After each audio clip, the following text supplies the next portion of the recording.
मारुती गोल्डे, राहणार N6 CIDCO Sambhaji colony, Chhatrapati Sambhajinagar. आम्ही गेल्या 4 वर्षापासून बैजान चौक येथे सामाजिक उपक्रम घेतो. शिवजयंतीनिमित्त खूप चांगल्या प्रकारे आम्हाला प्रतिसाद मिळतो. आज तुम्ही काय अन्नदान पण वाटप केलं तर किती केलं होतं काय? आज आम्ही अन्नदानाचा कार्यक्रम ठेवला होता. पुलाव ठेवला होता आम्ही त्यामध्ये 70 किलोचा आम्ही पुलाव ठेवला होता. किती वर्षापासून करतोय? गेल्या 4 वर्षापासून आम्ही हा उपक्रम चालू ठेवतोय. बरं, हे कोणत्या संघटनेच्या नावाखाली? हे कुठल्याही संघटनेच्या नावाखाली आम्ही मित्रमंडळी आम्ही एकत्र होऊन हा कार्यक्रम आयोजित करतो. आज आरती पण झाली, कोणाच्या हस्ते आरती वगैरे झाली? आम्ही आज आरती ही केलेली आहे, लहान मुलींच्या हाताने आरती केलेली आहे.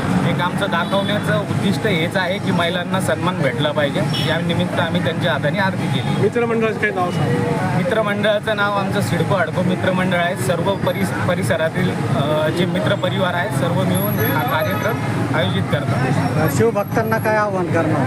शिवभक्तांना एकच आव्हान केले जाईल की सामाजिक उपक्रम घेण्यात यावे.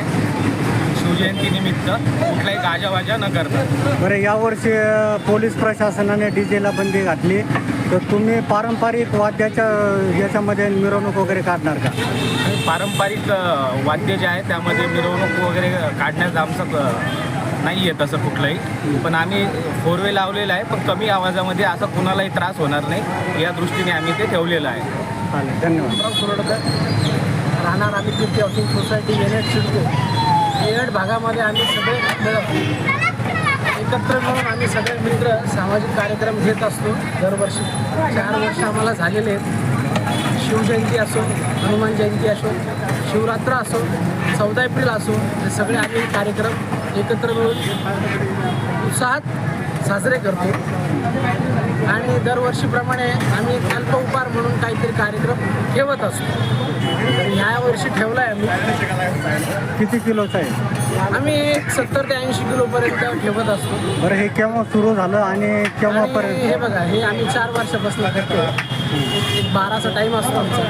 12 ते 3 पर्यंत आम्ही अल्पउपहार वाटत असतो. शिवभक्तांना काय आव्हान करणार? भक्तांना एकच सांगेल, शिवजयंतीच्या हार्दिक शुभेच्छा.